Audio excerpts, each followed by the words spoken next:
In this video, we have another collaboration with Matt Dye from Land of Legacy, and this one's very intriguing because it's something that I haven't really ever practiced before up until this point, and it's designated bedding areas and creating thickets on the farm. And so what we did in this video, you'll see, is go in and remove a very large majority of the canopy in certain specific targeted areas to create thickets for does and bucks, particularly just to hold more deer in a specific area, create more structure to those areas so it's harder for bucks to navigate during the rut, and try to hold more deer during the rut, and just hone in on these targeted areas. So it was a fun one for me. I learned a whole lot that I'd really just kind of neglected over the years, or really just kind of didn't think about, and I'm a firm believer of it now, so I think you'll find this video to be very informative.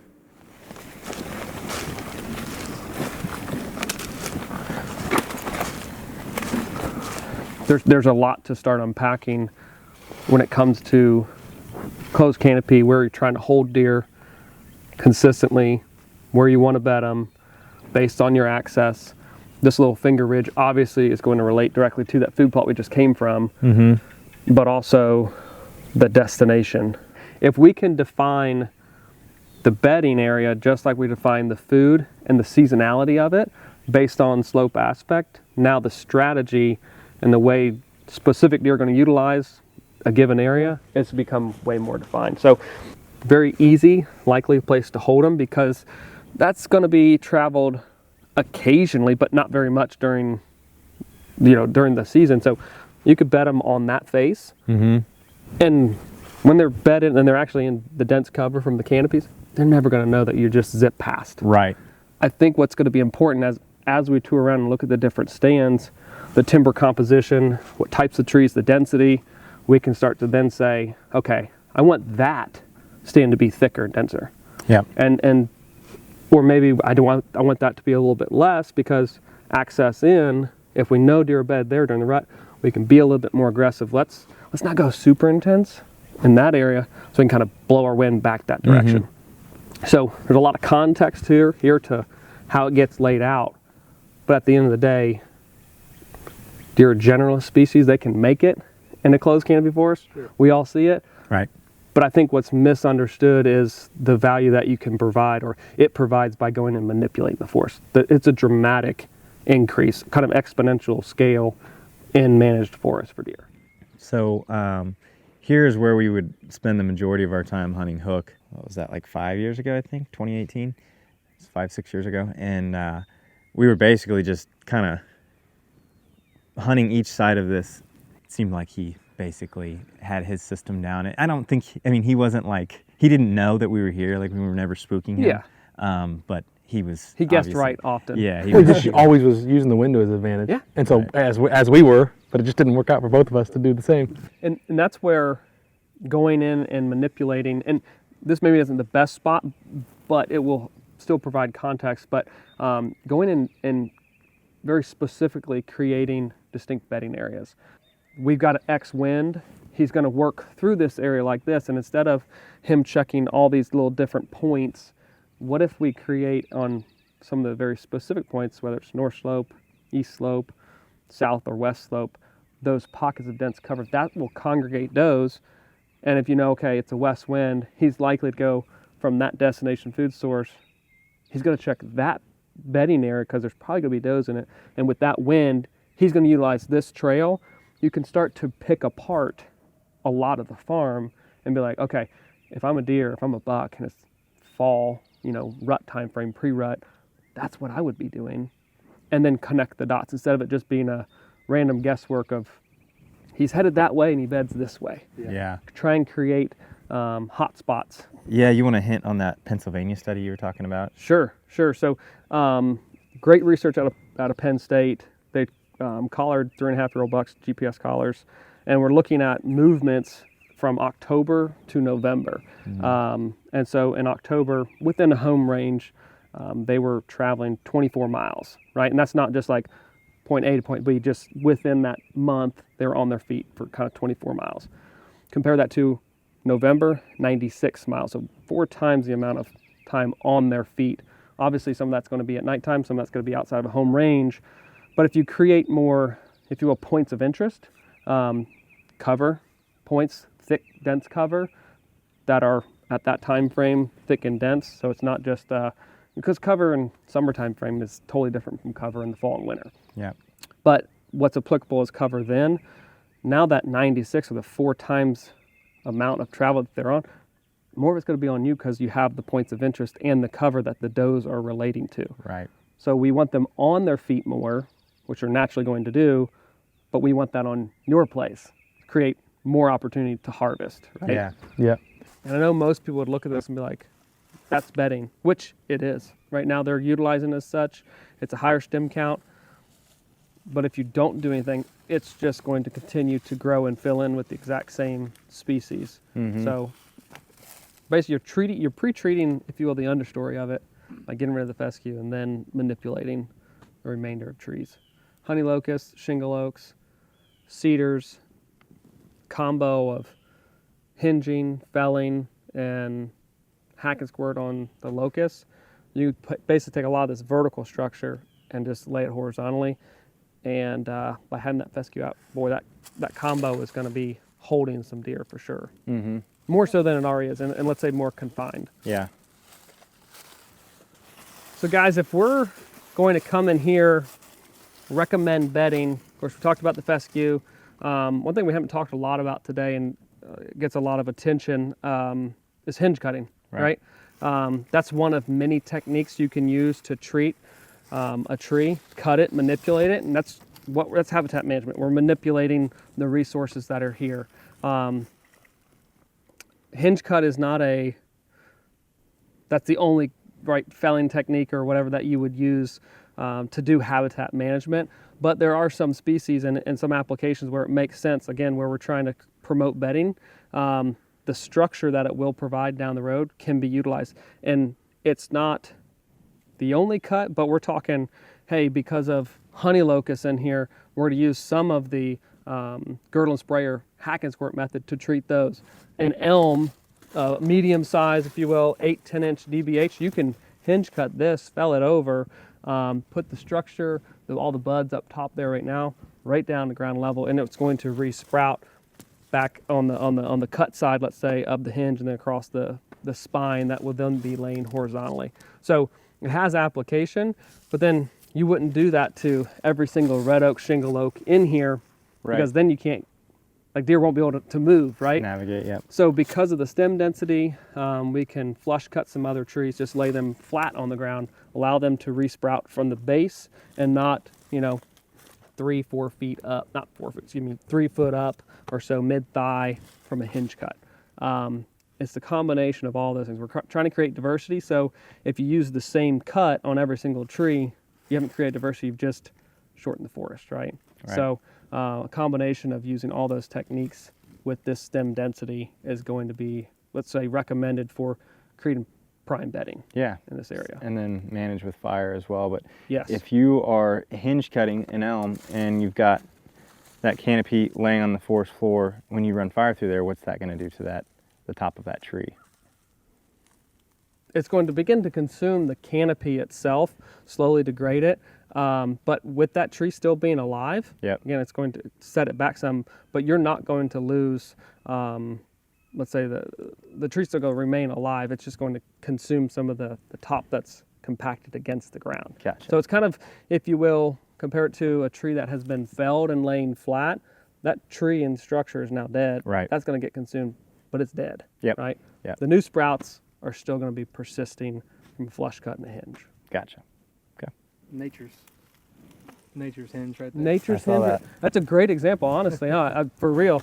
Whether that was wind or tornado, whatever it did, but we can see that horizontal type structure up off the ground is beneficial, right? Yeah. Not everything laying flat on the ground is going to provide that same exact cover, but we wouldn't want that everywhere. Right.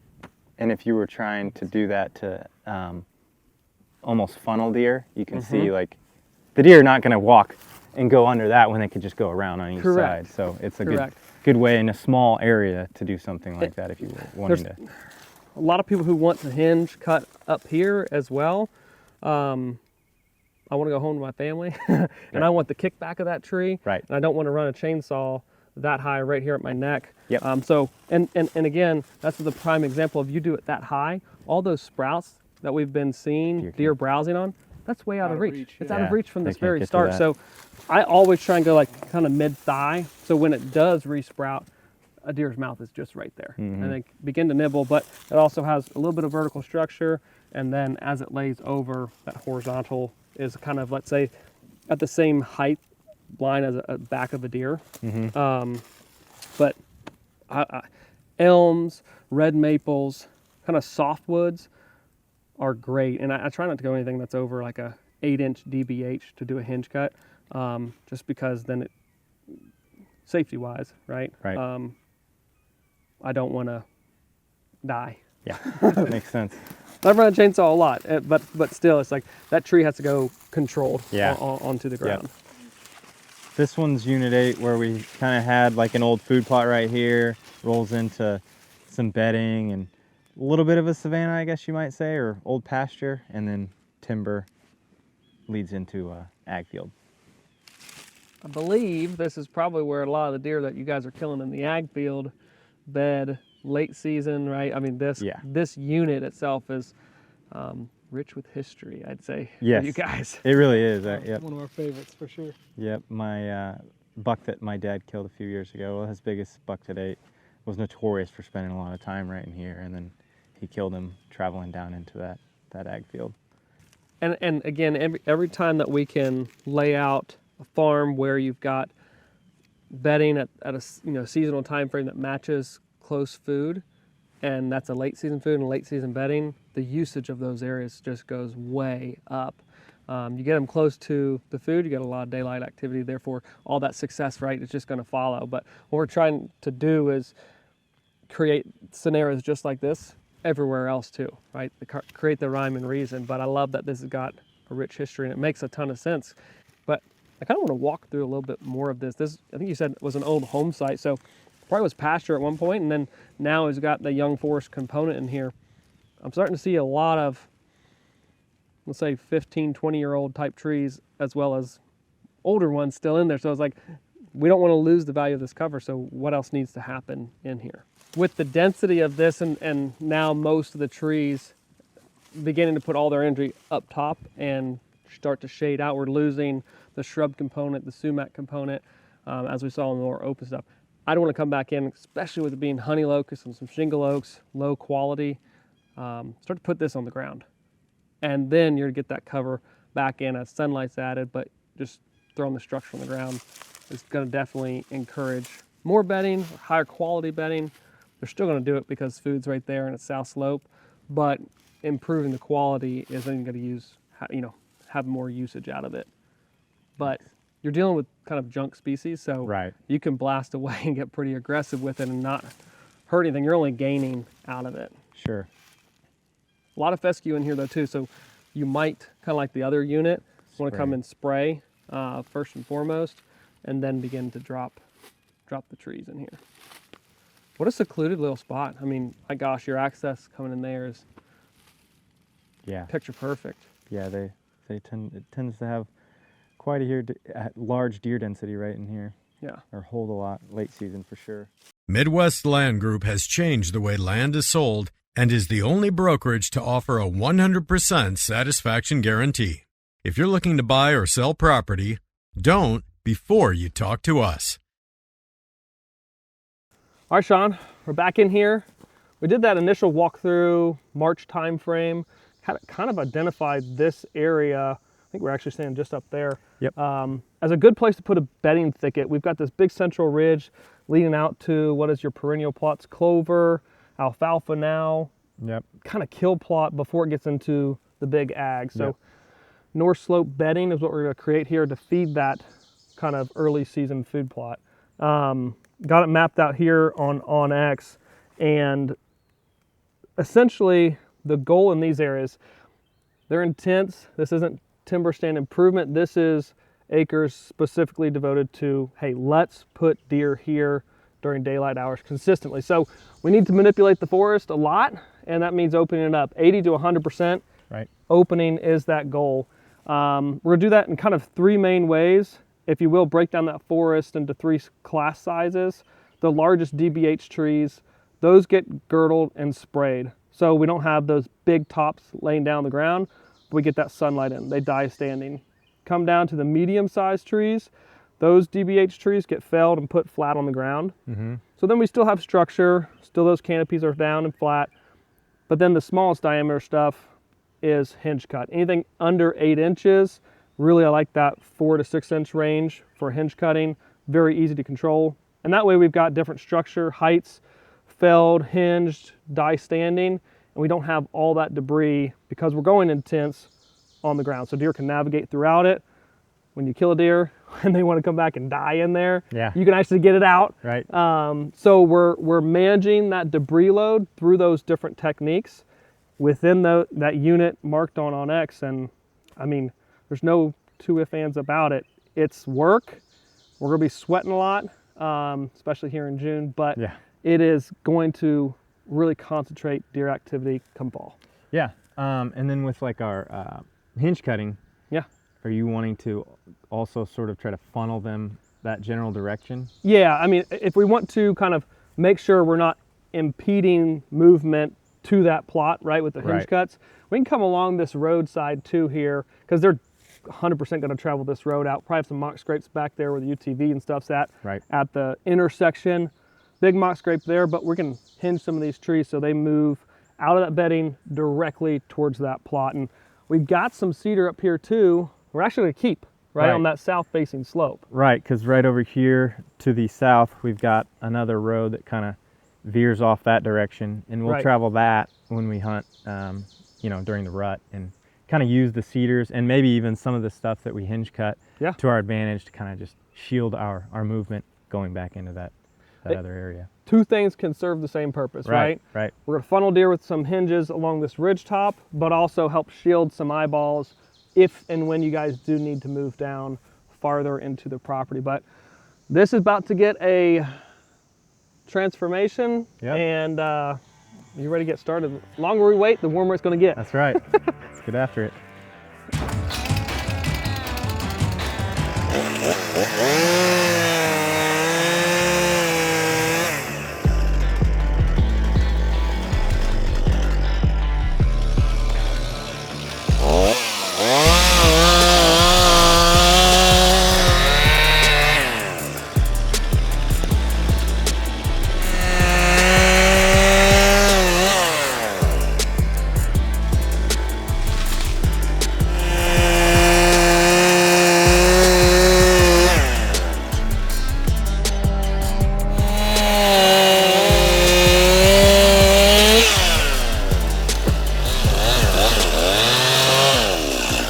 All right guys, just girdled this tree, and one quick note when you're girdling is to keep in mind the direction of your chain and how it is moving, right? The chain is moving forward, and so when you come into a tree, I came into it right here and I worked around the tree counterclockwise. So the chain is moving like this, and it's essentially dragging me around the tree and pulling me. And so I'm just keeping up with the chainsaw as it's moving around this tree. And I then don't cut too deep, but then also I see a lot of people make the mistake of they come backwards. Well, the chain's moving this way and you're going backwards and working against that chain. You kind of have to come at it from kind of 2 to 3 times, kind of work this side, then move around and then work this side. Just use the chain, put it in the tree, think about the revolutions of that thing, and just let it work you right around it. You'll go way quicker and not dull and work against your saw, keeping it sharp so you can cut more and more and do the TSI you need to. Let's step over here to the girdle real quick. And you can see we're already getting quite a bit more sunlight in here, and some of these girdled trees obviously haven't died yet. We're doing it today. So think even more expression of sunlight throughout the rest of the growing season and growing seasons beyond. But as we step over here, right, we've got some structure on the ground from a felled tree up higher on the ridge. And then adjacent to here, we've got shingle oak. Again, same size, diameter class, about 8-inch tree. That was flush cut right next to a little bit larger, maybe a 12 to 14-inch tree tops. This was obviously girdled, one girdle, and then applying herbicide into that tree to kill it effectively. It's going to die standing and not clog up the understory. Now, for hinge cut, let's move up the ridge to see a couple of those other smaller diameter elm trees that have been hinged over.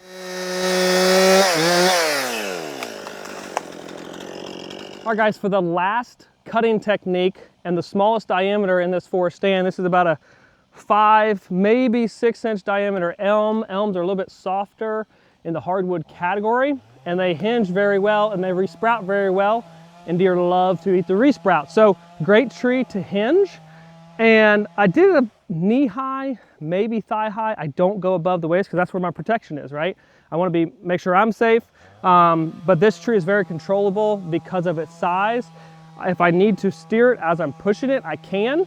So that's why we go 6 inches or so less DBH, maybe 7-inch DBH, but elm hinged, cut 3/4 of the way through, left to lay over. And now we've got 3 different structure types. We have a hinge cut that's got vertical stump and a lot of horizontal cover.